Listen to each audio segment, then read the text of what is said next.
محترم سامعین،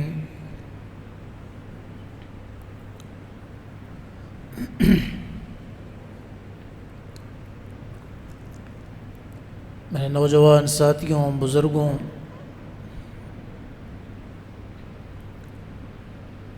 قرآن کریم کی میں نے آیت تلاوت فرمائی ہے۔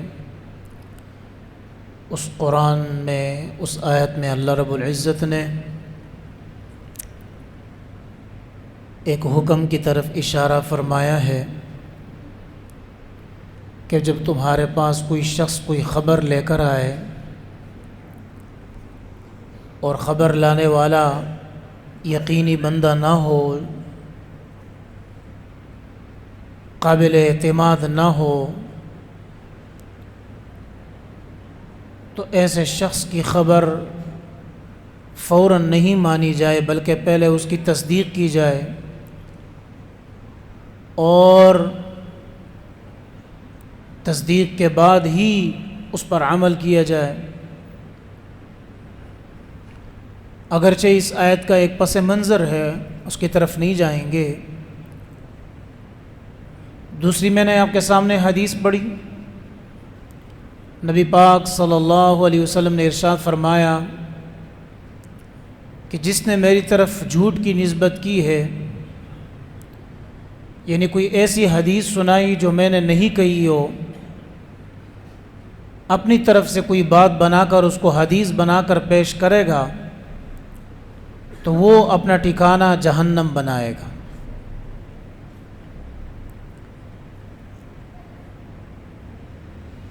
بہرحال اس لیے یہ ممبر نبی علیہ الصلوۃ والسلام کی ایک امانت ہے۔ اس امانت کا حق یہ ہے کہ اس پر وہ بولا جائے جو نبی علیہ الصلوۃ والسلام اور اس کے اللہ کو قبول ہو۔ لوگوں کے لیے، لوگوں کو خوش کرنے کے لیے، محظوظ کرنے کے لیے یہ ممبر نہیں بنا۔ غزلیں، چیخ و پکار، بے علم گفتگو، بغیر دلیل کے گفتگو اور ایک لاشعوری گفتگو جو ہے، یہ معاشرے کے بگاڑ کا سبب بنتا ہے۔ اللہ رب العزت سے دعا ہے کہ اللہ ہمیں حق بولنے کی، سچ بولنے کی اور اس پر عمل کرنے کی توفیق عطا فرمائے۔ آج کا جمعہ گزشتہ جمعوں کا آخری پیراہا ہے، جس میں آپ حضرات کے سامنے خاص کر نوجوان طبقوں کو اس بات کی یقین دہانی کروانی ہے کہ غیر نے ہم پر جو تسلط حاصل کرنا تھا، وہ دو قسم کا تسلط تھا۔ ایک تسلط جو ہے وہ تعلیمی نظام کا تھا، اور دوسرا تسلط جو ہے وہ معاشی نظام کا تھا۔ اور میں نے عرض کیا کہ انگریز جس طریقے سے ہندوستان میں داخل ہوئے تھے، بر صغیر میں آئے تھے، سب سے پہلے انہوں نے معاشی نظام کو مستحکم کرنے کی کوشش کی اور معاشی نظام کے ذریعے سے داخل ہونے کی کوشش کی۔ یہ جو انگریزوں کا طریقہ ہے، یہ صحابہ کا طریقہ تھا، لیکن مصیبت یہ ہے کہ انگریز نے ہمارے دین سے ساری وہ چیزیں جس سے کامیابی بنتی ہے وہ لے لی، اور ہمیں کیا دے دیا کہ تم بس زبان سیکھو، انگریزی سیکھو، اور بڑے جو ہے انگریز کے علاوہ جتنا منہ ٹیڑھا کر کے بات کرو گے اتنے جو ہے تمہیں لوگ پڑھا لکھا کہیں گے۔ یہ جو طریقہ تھا یہ صحابہ کا تھا۔ معیشت کو مستحکم کر کے صحابہ نے اپنا دفاعی نظام مضبوط کیا، اور جب مکمل مضبوط ہو گئے تب جا کر حضور علیہ الصلوۃ والسلام نے ایک ریاست مدینہ کا اعلان کیا. ریاست مدینہ کا اعلان ڈھول ڈمکوں سے نہیں ہوتا ہے. ریاست مدینہ کا اعلان ایک مستحکم نظام سے ہوتا ہے جو نبی علیہ الصلوۃ والسلام نے صحابہ کی تربیت فرمائی. آپ نے اندازہ لگا ہوگا مکہ میں حضور علیہ السلام نے یہ اعلان نہیں فرمایا. بار بار شور دیا معشومان دلتی مپرے دے ٹول برا.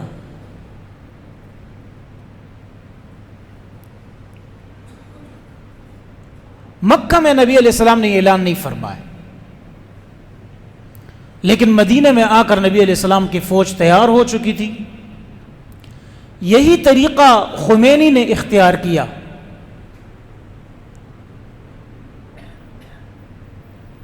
بڑے طریقے کے ساتھ اس نے ایران کے بادشاہ کا تختہ پلٹا کر جو ہے وہ ایران پر آیا اور لوگوں کے سامنے ایک نظام رکھا کہ میں اس نظام کا حامی ہوں. اور ایک بات بتا دوں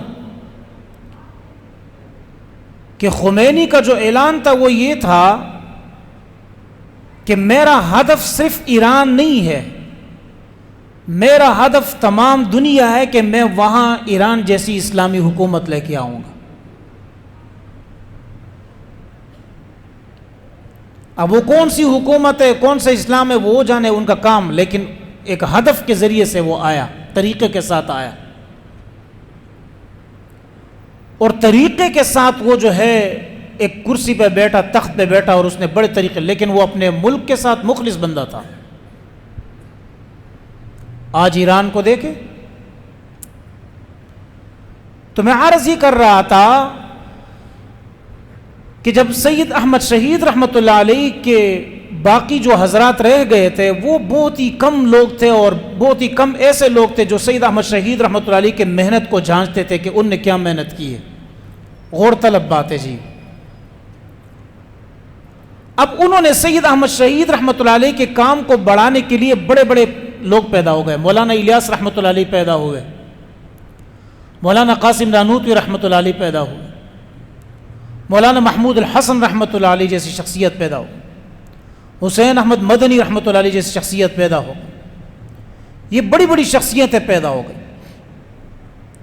اب ایک نظام بنانا تھا کہ وہ جس تعلیمی نظام سے ہمارے ملک میں داخل ہوئے ہیں اس تعلیمی نظام کے مقابلے میں کوئی نظام رکھا جائے. آج اگر آپ کو یہ ایسی معمولی بات لگ رہی ہے تو آپ خود سوچیں کہ ہم اپنے چھوٹے بچوں کو جو اسکول میں پڑھتے ہیں ان کو ذرا کھڑا کر دیں، ان سے ہم کلمے سن لیں تو ان کو کلمے نہیں آتے ہیں. ان سے ہم دعائیں سن لیں، دعائیں نہیں آتی ہیں ان کو. ان سے ہم یہ سن لیں کہ نبی علیہ الصلوۃ والسلام کی زندگی کیسی تھی. یہاں تک کہ ہمارے اسکولوں میں، ہمارے علاقہ جو ہے اس کا نام ہے خال، تیمرگری نمک کی رازی خال. لطیفہ سناتا ہوں آپ کو. ہمارے اسکول میں آپ کے گاؤں میں آتے ہیں نا وہ جو پرنسپل وغیرہ آتے ہیں اسکول کے بچوں کو ٹیسٹ کرتے ہیں کہ بچے کس طرح پڑھ رہے ہیں. اس کو کیا کہتے ہیں وہ؟ پی ٹی آئی نہیں، اچھا اے ٹی آئی. وہ حضرات آئے اسکول کے اندر، ایک بچے کو اٹھایا کہ بچے ذرا بتاؤ قائد اعظم کون ہے؟ تو خال سے نیچے جو علاقہ ہے نا اس کو تیمرگرہ کہتے ہیں. خال سے پہلے تیمرگرہ آتے، سب حضرات جانتے ہیں. تو بچہ اس کو کہتا ہے استاد جی تیمرگرہ سے آگے کسی کو نہیں جانتا میں.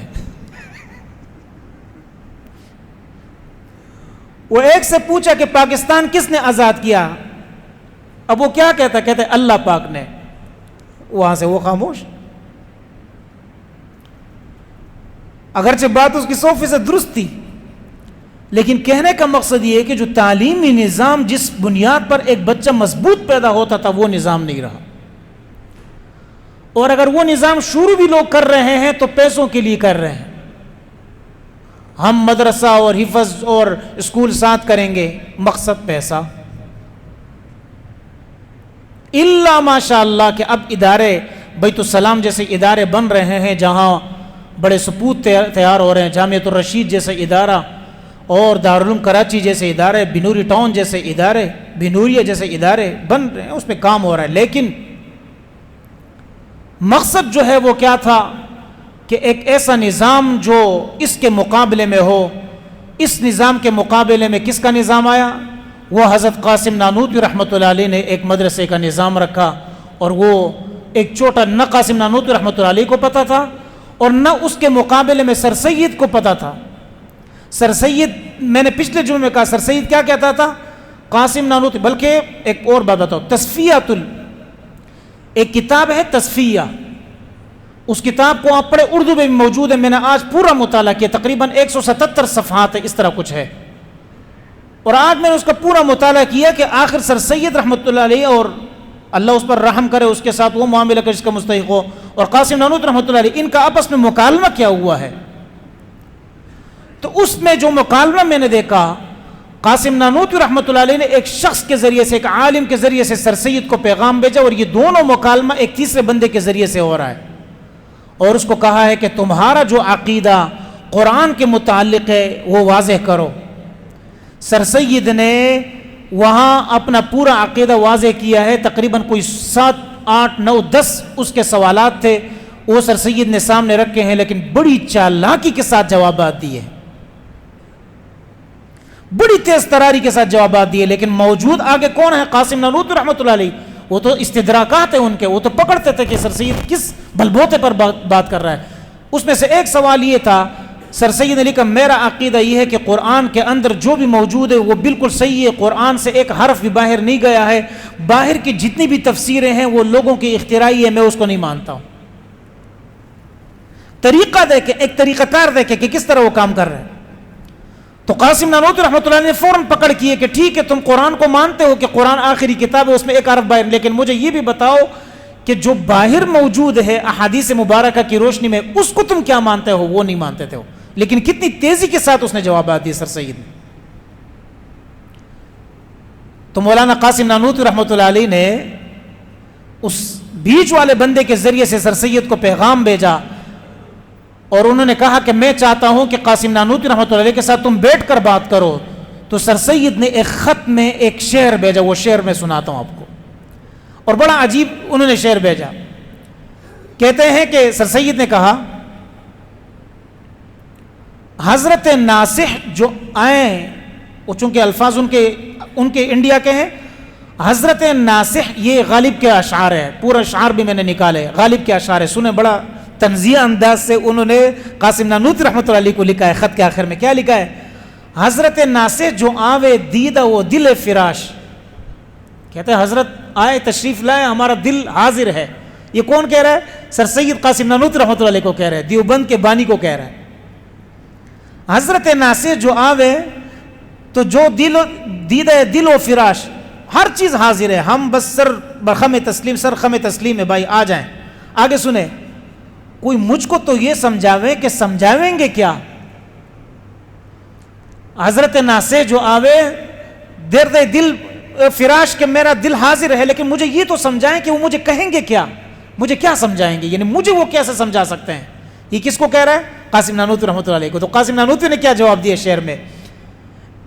بے نیازی حد سے گزری بندہ پرور کب تلک، بے نیازی حد سے گزری بندہ پرور کب تلک، میں کہوں گا حال دل اور آپ فرمائیں گے کہا ہے کیا، میں کہوں گا حال دل اور آپ فرمائیں گے کہا ہے کیا، یعنی تو نے کہا کیا ہے؟ یعنی تمہارا مقصد ہی اس شعر میں یہ ہے کہ میں نے قاسم نانوتوی کی بات نہیں ماننی ہے۔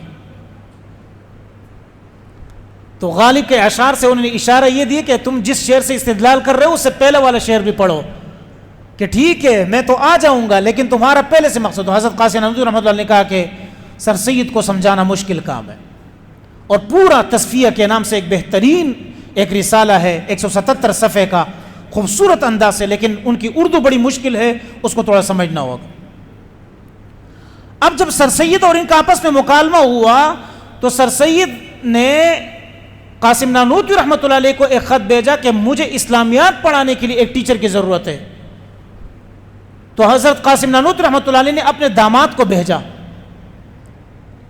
علی گڑھ. داماد کو بھیج کر جب داماد وہاں گئے تو انہوں نے جب دیکھا تو انہوں نے کہا حضرت میں نے سارا نظام دیکھ لیا ہے آج کے دور کا، یعنی اس دور کے تعلیمی نظام کیا ہے، صرف اور صرف یہ ہے کہ انہوں نے سر سید نے ایک کڑوے بادام کا باغ لگایا ہے، اگر میں اس کو شکر کا پانی بھی پلاؤں گا تو اس بادام میں مٹاس پیدا نہیں ہوگی. ایک ایسے باغ کا بادام کا جو ہے باغ لگایا ہے جو کڑوے بادام کا ہے، اس کو میں شکر کا پانی بھی پلاؤں گا تو اس باغ میں کوئی مٹاس پیدا نہیں ہوگی. اب انداز. لیکن قربان جب مولانا قاسم نانوتوی رحمۃ اللہ علیہ پر انہوں نے عقائد پر تو وہ کی ہے، تعلیم پر کی ہے، لیکن یہ نہیں کہا کہ اس نظام کو ختم کر دے، بلکہ فرمائے اس نظام کی اصلاح کرے. اور یہ ہمارے بڑے اکابرین کا طریقہ تھا. یہ بعد میں لوگ پیدا ہو گئے جنہوں نے لڑانے جھگڑنے کے لیے کبھی سید احمد شہید رحمۃ اللہ علیہ کی، شاہ اسماعیل شہید کی باتیں کاٹ کر، قاسم نانوتوی رحمۃ اللہ علیہ کی باتیں کاٹ کر لوگوں کے سامنے پیش کر گمراہی پھیلانے کی کوشش کی. تو میں نے عرض یہ کیا کہ یہ دو طریقے سے آئے تھے، اور جس طریقے سے انہوں نے اسلامیات کا قاری مانگا، اس سے مطلب یہ ہوا کہ اس وقت بھی یہ نظام بن چکا تھا کہ جو بڑے بڑے عہدے تھے ان سے علماء کو نکال دیا گیا تھا. آج بھی موجود نہیں ہے. آپ کے بڑے عہدوں پر کون موجود ہے بتائیں؟ میں حیران اس بات پر ہوں کہ آپ کے پولیس کے بڑے عہدے پر بھی جو ہے عام بندہ ہی ہوگا، آپ کے جو ہے کنٹونمنٹ بورڈ ہو تو عام بندہ ہوگا، آپ کے جو ہے عہدے پر وہ چاہے علاقے کے ایم پی اے ہو وغیرہ عام بندہ ہوگا. اور گلہ شکوہ کس سے کیا جا رہا ہے؟ مولوی سے کیا جا رہا ہے کہ مولوی کی وجہ سے ترقی نہیں کر رہے ہیں. تو سارا منجن تو آپ بیچ رہے ہیں. تم نے مولوی کو مسجد تک محدود کر دیا. مجھے مسجد کا نظام بتاؤ کہ آپ کو خراب نظر آ رہا ہو، کبھی حافظ قرآن کی شارٹیج نظر نہیں آئے گی. نوجوانوں اگر تم اسکول بھی پڑھ رہے ہو، میں نے پہلے عرض کیا تمہارا مقصد کیا ہو کہ ہم نے اسلام کی اور اس ملک کی ترقی کا باعث بننا ہے. مجھے بڑی خوشی ہوئی گزشتہ دن میں نے ایک انٹرویو سنی جس میں اس انڈیا کے ساتھ جو جنگ کے بارے میں بتایا گیا کہ 17 سے 20 سال یا 22 سال کے درمیان ہمارے نوجوان طبقہ ہے، لڑکے ہیں، جوان لڑکے ہیں، بچے ہیں، ان کو کہوں گے 17 سے 20 سال یا 22 سال کے دوران انہوں نے سائبر اٹیک ہو گیا، انہوں نے آئی ٹی، انہوں نے جو ہے جو ہیکر ہوتے ہیں اس کے ذریعے سے انڈیا کے بہت سارے سسٹم کو ہیک کرنے کی کوشش کی ہے اور ناکام کر دیا ہے. ہمارے 17 سے 20 سال میں ایسے نوجوان چاہتا ہوں. یہ کوتاہو سے نہیں چلے گا کہ آپ نے 2 کاپیاں اٹھائی اور کالج. آج میرا بھی پیپر ہے، 2:30 بجے میرا پیپر ہے، لیکن بس 2 کاپیاں اٹھا دی اور سمجھے کہ بس ہم نے بڑا فتح. نہیں چلے گا اس سے بھائی، کوئی ریسرچ نہیں ہے. ایسے نوجوان پڑھائی کرو تو پھر اس طرح پڑھائی کرو، ورنہ جاؤ کاروبار کرو. آپ کے والد صاحب شروع سے لے کر آخر تک آپ پر خرچہ کرتے ہیں. 20 سال آپ کی عمر ہو گئی، خرچہ کرتے جا رہے ہیں. اب بھی شرم نہیں آتی؟ 20 سال کے باوجود تم کما کر والد صاحب کو نہیں دے سکتے ہو؟ یعنی تم اب بھی 24 سال 30 سال کا ہو کر بھی ابھی بھی اپنے والد کے لیے درد سر بنے ہو. تو پھر آپ کا تعلیمی نظام کیا ہے اور آپ کا مقصد کیا ہے؟ تو یہ طریقہ کار کیا انہوں نے بہرحال کہ باقاعدہ علماء کو نکالا، جو جج وغیرہ ہوتے تھے ان کو نکالا. حالانکہ ان عہدوں پر حضرت علی رضی اللہ عنہ، حضرت عمر رضی اللہ عنہ وہ جج امیر المؤمنین بھی ہے. اگر تم کہتے ہو اچھا قانون کون سا بنا دیا؟ قانون یہ بنا دیا کہ تمہارے فیصلے رومن لا، جس کو ہم LLB کہتے ہیں، اس کے توسط سے ہوں گے، قرآن و سنت سے فیصلے نہیں ہے. صاف بات یہ ہے، عالم کو نکالنے کا مقصد یہی ہے. حالانکہ قرآن و سنت کے فیصلے سب سے زیادہ شارٹ اور سب سے زیادہ فائدہ مند ہے. سب سے زیادہ شارٹ انداز سے فیصلہ ہوگا. 2 بندوں کو بٹھاؤ، قرآن بیچ میں رکھو، بولا فیصلہ کرو. خدا کی قسم اگر وہ تھوڑا سے بھی اللہ سے ڈرتا ہوگا وہ جھوٹے قرآن پہ قسم نہیں کھائے گا، لیکن عدالت میں جا کر کھائے گا. وہاں کچھ بھی بولے گا. کیوں؟ انائیں سامنے آ گئی. مسجد میں آ کر انائیں ختم ہو جاتی ہے اللہ کے کلام کے سامنے، اور اس مسجد میں بیٹھ کر انائیں ختم ہو جاتی ہے. عمر رضی اللہ عنہ نے فیصلہ کیا، یہاں تک کہ حضرت عمر رضی اللہ عنہ فرماتے ہیں کہ اللہ مجھے مشکل مسائل سے بچائے. جب بھی مشکل مسئلہ آتا تو کہتے تھے کہ علی کہاں ہے، علی کو بلاؤ.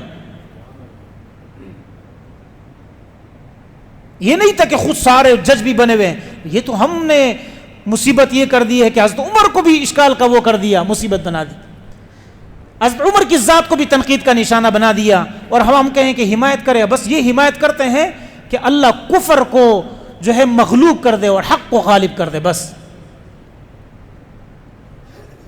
ایک دفعہ ایک مسئلہ آیا حضرت علی رضی اللہ عنہ کے بارے میں کہ محفل میں آیا ایک مسئلہ. ایک عورت آئی, اس نے کہا یہ بچہ میرا ہے, ایک دوسری عورت نے کہا یہ بچہ میرا ہے. دونوں لڑ پڑی. تو حضرت علی رضی اللہ عنہ نے فرمایا اس طرح کرو, یہ بچہ مجھے دے دو اور کہا تلوار لے کے آؤ, میں اس کو 2 ٹکڑے کر دیتا ہوں, آدھا تم لے لو آدھا یہ لے لے, میرے پاس تو اور کوئی فیصلہ نہیں ہے آپ لوگوں کے لیے. ڈی این اے ٹیسٹ تو نہیں ہو سکتا تھا نا اس ٹائم. تو جب تلوار لے کے آیا تو ان کو پتا تھا کہ علی اگر بات کرتے ہیں تو پھر پورا کرتے ہیں, چھوڑتے تو نہیں ہیں.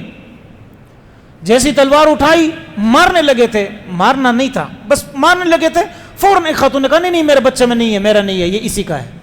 حضرت علی رضی اللہ عنہ نے اسی کو بچہ دے دیا جس نے کہا یہ میرا نہیں ہے. فرمایا دل میں تڑپ کا اشارہ اس بات کی طرف ہے کہ بچہ اس خاتون کا ہے. یہ علی کے فیصلے تھے, یہ مشکل نہیں تھا یہ فیصلہ, اس کے لیے LLB وغیرہ کی ضرورت نہیں تھی. قانون 45 میں یہ لکھا ہوا, B17 میں یہ لکھا ہوا, D17 میں پورا اسلام آباد بنا ہوا ہے. فرمایا ان جاءکم فاسق بنبأ فتبینوا, واضح کرو. اب اندازہ حیران ہوں گے علی کرم اللہ وجہ کہ ایک دفعہ 3 بندے آئے اور کہا حضرت ہمارے پاس 17 اونٹ ہے. یہ اس فیصلے کو میں نے پہلے بیان کیا, میں سوچتا ہوں تو حیران ہو جاتا ہوں کہ آخر یہ کون سی سائنس ہے جو علی نے پڑھی تھی, کون سا علم ہے جو علی کو اللہ نے عطا کیا تھا. لوگ مجھ سے پوچھتے ہیں غدیر خم کیا ہے, میں کہتا ہوں غدیر خم علی کے ان فیصلوں کے بارے میں حضور کا اعلان ہے جس کو عام بندہ نہیں سمجھ سکتا. پوچھتے غدیر خم پر بیان کریں, ایک بندے نے پرچی بھی بھیجی, غدیر خم پر بیان کریں. غدیر خم پر پچھلے سال میں نے 2-3 جمعے پڑھائے تھے اور میں نے اس کا بیسک بیان کیا تھا کہ حضرت علی رضی اللہ عنہ کے فیصلوں پر کچھ لوگوں نے اعتراض کیا جس کا علی کو بڑا رنج ہوا. جب حضور علیہ السلام کے پاس وہ فیصلہ آیا تو حضور علیہ السلام نے فرمایا جو علی نے فیصلہ کیا وہی حق اور سچ ہے, اور فرمایا من کنت مولاه فهذا علی مولا. یہ علی کے فیصلوں کے حق ہونے کی دلیل تھی. اگر علی کا فیصلہ حق ہے, علی کی بات حق ہے, تو پھر علی کا ابوبکر کی خلافت میں خاموش ہونا اس کا مطلب ہے کہ وہ راضی, عمر کے بعد خلافت پہ خاموش ہونا اس کا مطلب ہے کہ راضی, عثمان کی خلافت پہ خاموش ہونا اس کا مطلب ہے کہ وہ راضی ہے. اگر معاویہ کی اس میں خاموش نہیں ہے اس کا مطلب یہ ہے کہ حالی وہاں پر اگر یہاں خاموش نہیں ہے تو وہاں پر بھی تو ہے. جب وہاں خاموش ہے یہاں خاموش نہیں ہے تو اس کا مطلب ہے علی حق کو نہیں چھوڑتے ہیں. حضور نے فرمایا جہاں علی ہوں گے وہاں علی کے ساتھ حق ہوگا, نہیں چھوڑیں گے. اس کے باوجود خاموش ہونا, یہ تینوں خلفاء علی کی اس بات کی دلیل ہے کہ علی اسی کے فیصلے میں تھے کہ ہاں خلافت کا حقدار ابوبکر ہے, ہاں خلافت کا حقدار عمر ہے, ہاں خلافت کا حقدار عثمان ہے. جب ان کی خاموشی تھی تو خدا کے بندو تم تو اپنے آپ کو علی کے پیروکار کرتے ہو, تم بھی خاموش ہو جاؤ نا. تمہیں کیا پھر مسئلہ ہے؟ اگر تم یہ کہتے ہو کہ ڈر کے مارے خاموش تھی تو نعوذ باللہ, تو پھر مشکل کشا کس بوتے پہ کہتے ہو؟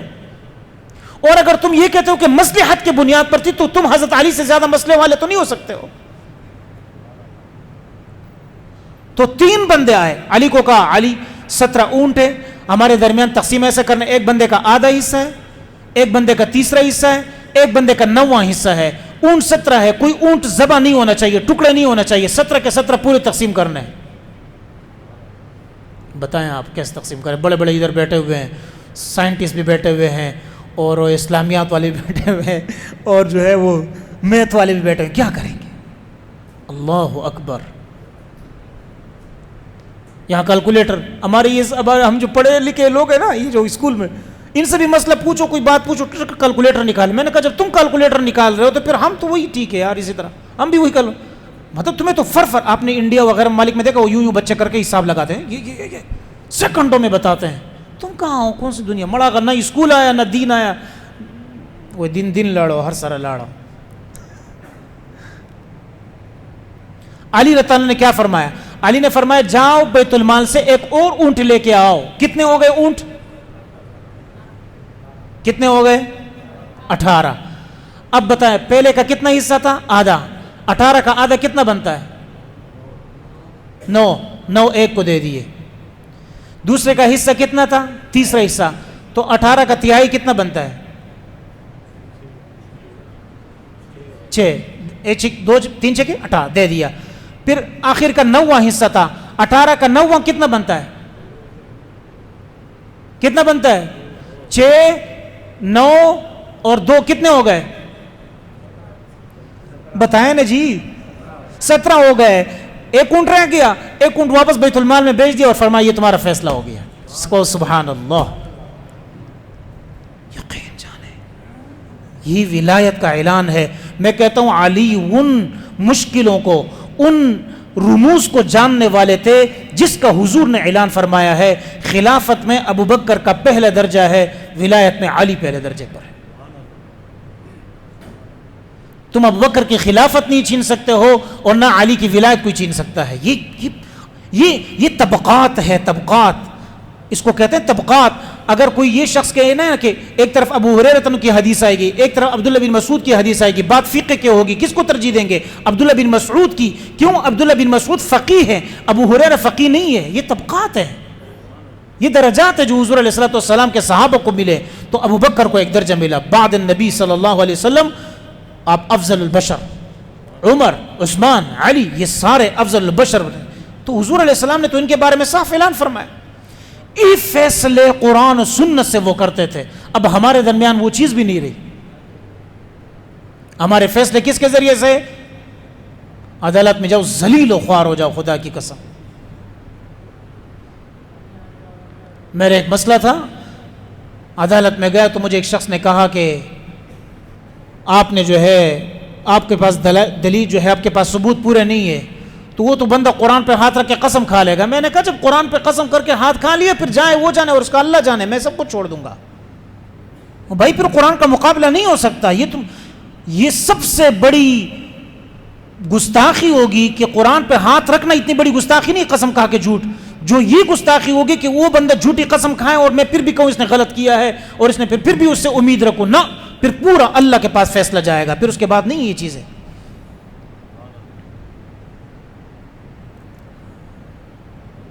تو میں عرض یہ کر رہا تھا کہ یہ فیصلے، یہ طریقہ کار، یہ جو طریقے ہوتے تھے یہ اس قرآن و سنت کے دلائل سے نکلے ہوئے مدارس سے ہوتے تھے.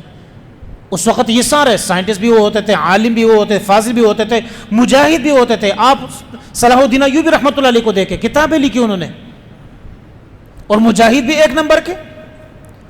لیکن مصیبت کیا ہوئی اب یہاں جب انگریز نے دیکھا نا، اور یہ بہت میرے خیال سے آپ میں سے جو بڑے بزرگ حضرات ہیں ان کو پتہ ہوگا، باقی ہمارے نوجوان یہ مطالعہ نہیں کرتے ہیں. ہمارے موجود کیا اٹھائیں گے؟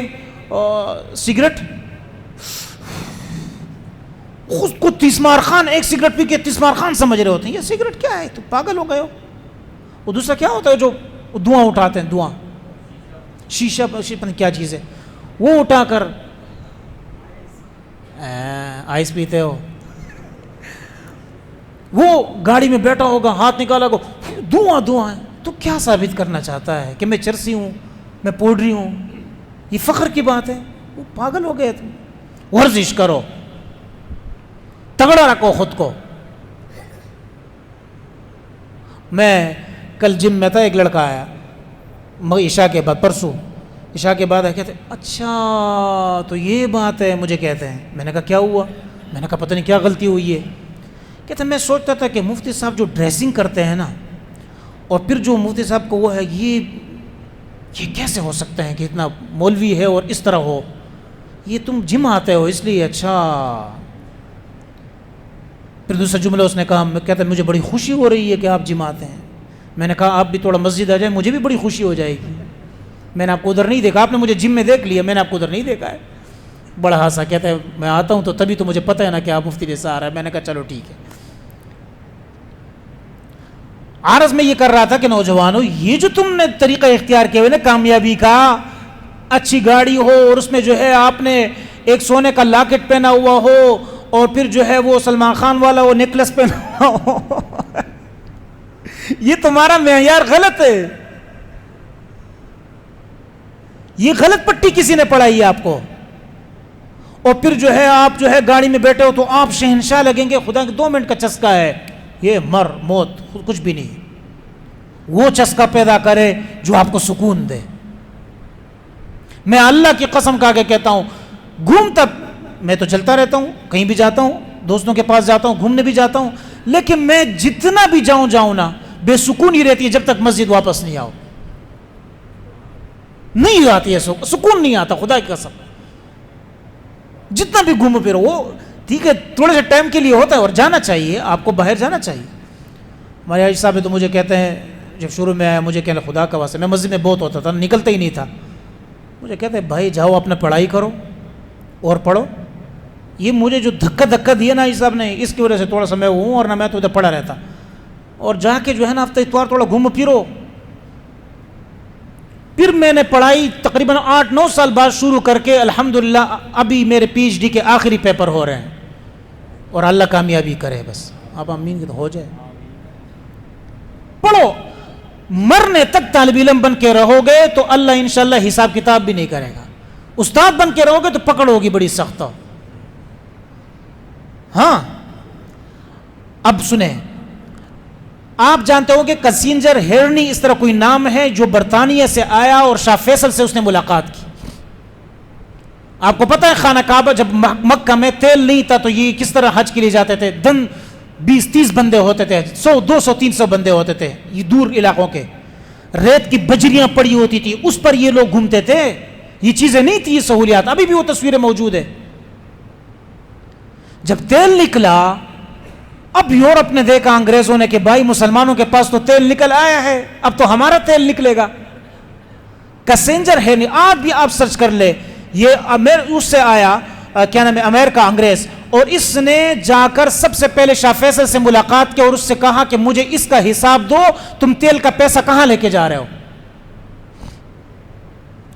شاہ فیصل نے کوئی صحیح جواب نہیں دیا. شاہ فیصل بھی بڑا زبردست انسان تھی, اللہ کا غریق رحمت کرے اور اللہ ان کو اس کا اجر عطا فرما دے. انہوں نے کہا نہیں, چل نکل. میں 1 منٹ کے لیے اگر تیل بند کر دیا تھا اس نے, تبھی تو یہ وہاں سے سفیر آیا امریکہ سے, تیل بند کیا تھا نا اس نے کہا جب تک فلسطین کو فلسطین کا حق نہیں دو گے میں تیل نہیں دوں گا آپ لوگوں کو. اس کو کہتے ہیں حکمران. اس نے کہا ٹھیک ہے. یہ 1970 اس کی بات ہے, قریب 75 کی بات ہے. 69-70 میں 79-80 میں وہ نکلا تھا, تیل نکلا تھا, اور یہ 50 اس کے درمیان کی بات ہے, میں بول رہا ہوں. دوبارہ پھر آیا کس کے پاس, یہ بہت بڑا دورہ تھا اس کا, 5 سال 3 سال لگے تھے اس میں. بھٹو کے پاس آیا. بھٹو کو کہا جو تم نے ایٹم بم کا سسٹم شروع کیا نا, اس کو بند کر دو. بھٹو نے کہا, بہت غصہ ہو گئے بھٹو, اس نے کہا یہ ہو ہی نہیں سکتا. اور بھٹو اتنے ناراض اس سے ہو گئے, اس نے بات نہیں کی. اس نے اپنے اس کو کہا پی اے کو کہ جب یہ رخصت ہونے لگے تب مجھے بتانا, میں آخری مجلس میں آ جاؤں گا. آخری مجلس تھی, بھٹو بیٹھا ہوا تھا. بھٹو نے اس کو کہا آپ تشریف لائیں, ہر سال آئیں, ہماری سرزمین آپ کے لیے کھلے ہیں, دروازے کھلے ہیں, کوئی مسئلہ نہیں ہے. اس نے کہا میں آؤں گا, ضرور آؤں گا, لیکن اگلے سال تو زندہ نہیں رہے گا. یہ ہے. ادھر شاہ فیصل کو اس کے بھتیجے سے مروا دیا, ادھر بھٹو کو جو ہے ضیاء سے مروا دیا. غلطی کیا تھی اس کی؟ غلطی یہی تھی کہ مسلمان ایک ہو جائے. شیعت ویت وہ جو ہے یہ بات کی باتیں ہیں, وہ شیعہ ویہ نہیں, وہ الگ کی باتیں ہیں. ہم یہاں سارے امت مسلم یہاں جتنے بھی بیٹھے ہوئے ہیں, وہ کیا نام ہے, اس پاکستان میں چاہے شیعہ ہے, سنی ہے, بریلوی ہے, اہل حدیث ہے, سب ایک اس میں سمجھے جاتے ہیں. سمجھا رہی بات نا؟ اس نے کہا نہیں. اور یہاں تک کہ اگلے سال بھٹو کو پھانسی لٹکا کر جو ہے کیا کر دیا تھا, شہید کر دیا تھا. اللہ ان کی قبر پر رحمت نازل فرما دے. ہمارے اختلاف ہزاروں, شرابی کبابی تم کہو جو چاہے کہو, لیکن میں اتنا کہوں گا کہ جو انہوں نے ایک چند نیکیاں کی ہے, آپ اور ہم جہنم اور جنت کے فیصلے نہیں کر سکتے ہیں. اللہ کو کسی کی نیکی پسند آ سکتی ہے. فیصل کو مروایا, بھٹو کو شہید کروایا, اور اس کے علاوہ جو ہے انہوں نے جو کردار ادا کی انگریزوں نے ادا کی. کیوں؟ اس لیے کہ مسلمانوں کا معاشی نظام کیا نہ ہو جائے, مستحکم نہ ہو جائے. آج ہم ذلیل و خوار اس لیے کہ ہمارا معاشی, آپ آزاد کے علم میں ہے کہ یہاں سے جب ہم ہندوستان سے جب لوگ جاتے تھے نا حج کے لیے, اور وہاں ہڈیاں پھینکتے تھے نا, یہ جو گوشت ہے, گوشت کا کے ہڈی پھینکتے تھے, تو عرب کے لوگ وہاں سے گزرتے تھے, وہ ہڈیاں اٹھا کے چوستے تھے. یہ ان کی غربت تھی. اللہ نے تیل جیسے نعمت سے نوازا. آج جو یورپ ہمارے طرف آ رہا ہے, آج جو اسرائیل بدماشی کر رہا ہے, یہ سارا کس لیے کر رہا ہے؟ چال پاکستان کو ہے، ایران نہیں ہے، یہ سارا پاکستان ہے، اور انشاءاللہ پاکستان مستحکم رہے گا تا قیامت رہے گا انشاءاللہ، اور یہ ساری چیزیں ہٹے گی، ان کی یہ پستیاں وستیاں سب پستی میں جائیں گے، اور یہ ملک انشاءاللہ جو 27 رمضان کو وجود میں آیا ہے، جس طرح قیامت تک رمضان آئے گا انشاءاللہ قیامت تک پاکستان بھی رہے گا انشاءاللہ۔ لیکن نوجوانوں اپنی فکر ٹھیک کرو، اپنا منہج ٹھیک کرو، یہ چیزوں سے نہیں چلے گی جو ہم یہ ان پٹنگوں میں لگے ہوئے، نہیں، اپنی فکر جتنا آپ سے ہو سکے اپنے ملک کے لیے، اسلام کے لیے کرے، انشاءاللہ کامیابی ہماری مقدر ہوگی۔ اللہ ہم سب کو عمل کی توفیق نصیب فرمائے۔